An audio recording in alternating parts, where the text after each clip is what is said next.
Il y a une chose aussi que disaient les gilets jaunes, c'est que le partage des richesses, il compte. Et j'ai un petit message à faire passer au gouvernement et à l'extrême droite qui nous parle de délinquance du matin au soir. Il y a des délinquants à aller chercher, des délinquants, alors oui, ils sont en col blanc, souvent ils portent le costard cravate, et vous allez me voir venir. Ouais, je sens que vous me voyez venir. Bah forcément, ils amènent de l'argent dans les paradis fiscaux. Il y a un dernier scandale qui l'a révélé, c'est les Pandora Papers. Les Pandora Papers, c'est un des pires scandales de l'histoire de l'évasion fiscale. Et pour dire, il y en avait en comparaison. Les LuxLeaks, les OpenLux, les Paradise Papers, etc., les Panama Papers. Si je vous fais la liste, je vais utiliser 1 heure de temps de parole, rien que pour vous parler de tous les scandales d'évasion fiscale. Et ce scandale, c'est qu'il y a 11 300 milliards d'euros qui sont dissimulés dans les paradis fiscaux. Je l'ai entendu, c'est à nous. Cet argent, il est à nous.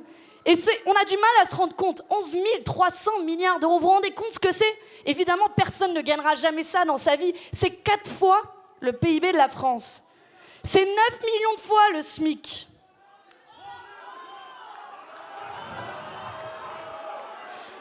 Et oui, on va leur demander de rendre l'argent.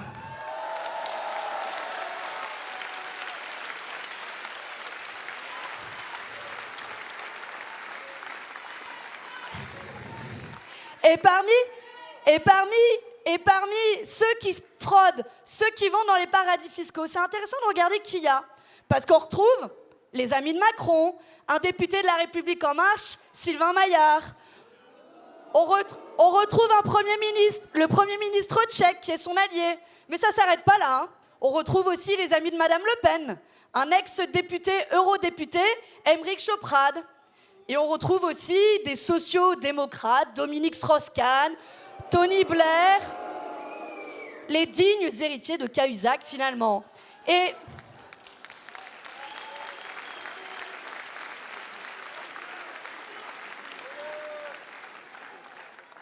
c'est pas les seuls, parce que dans ce scandale, il y a 35 chefs d'État, plus de 300 responsables publics. Alors on comprend mieux l'inaction en matière de lutte contre l'évasion fiscale.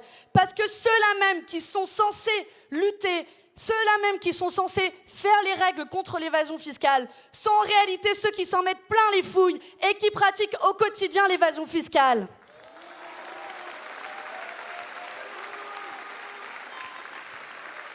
Au final, c'est un petit peu comme si on demandait à, je sais pas, une personne accusée de viol d'être ministre de l'Intérieur,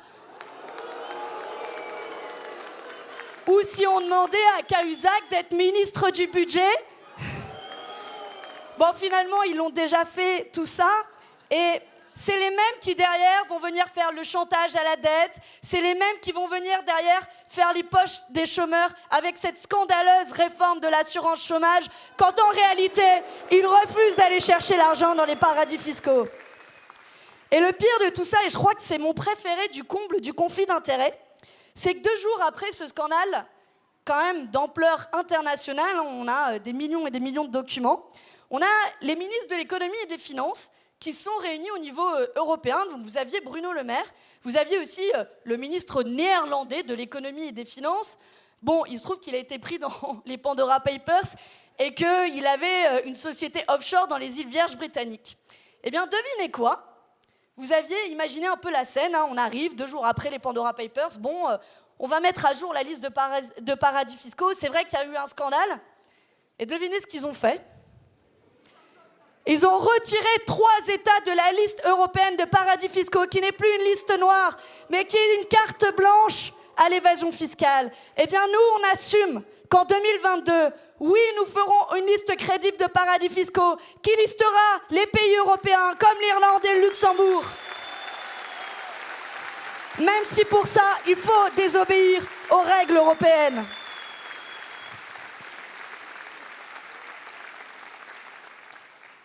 Alors tout ça, ça me donne la nausée, mais ça révèle quelque chose de plus profond. On a aujourd'hui un retour à la société des privilèges de l'Ancien Régime. Vous savez, le temps où la noblesse avait par naissance le droit d'accumuler les pouvoirs et les richesses. Et c'est précisément ces privilèges auxquels nous allons nous attaquer. Un petit peu comme en 1789, on avait une révolution, on le sait assez peu, mais notre révolution en 1789 est née d'une révolte fiscale. Elle est née d'une mobilisation du tiers-État contre la noblesse, contre cette société de privilèges. Eh bien, en 2022, notre révolution à nous permettra de mettre fin aux privilèges, ceux des plus riches qui ont profité des milliards de cadeaux fiscaux d'Emmanuel Macron, ceux des actionnaires qui se sont gavés comme jamais, ceux des grands patrons du CAC 40 qui gagnent en à peine une journée le salaire d'un salarié en toute une année.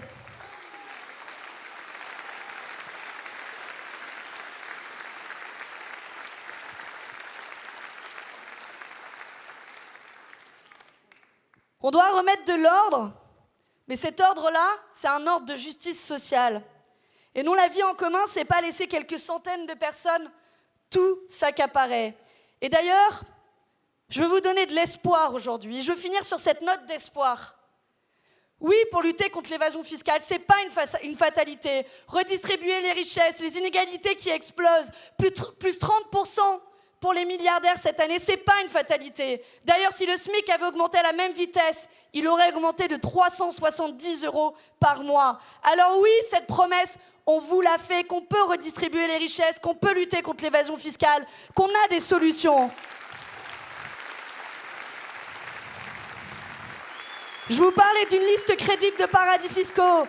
Nous imposerons aussi en 2022 l'impôt universel pour aller prélever à la source les multinationales et les fraudeurs du fisc. On imposera la transparence parce que croyez-moi que les évadés fiscaux, c'est un petit peu comme les vampires. Ils détestent la lumière. Alors en 2022, on fera aussi jaillir la lumière sur tous ces fraudeurs du fisc. Et les amis, ne pensez pas qu'on est seuls. On est déjà extrêmement nombreux dans cette salle. Vous voyez des gens debout partout. Mais ces idées-là, elles sont aussi partagées par la majorité de la population. Parce que quand on les interroge, oui, aujourd'hui, une écrasante majorité de la population est pour une juste redistribution des richesses, pour l'augmentation du SMIC, pour taxer les plus riches. Et c'est ce projet positif que nous allons porter en 2022.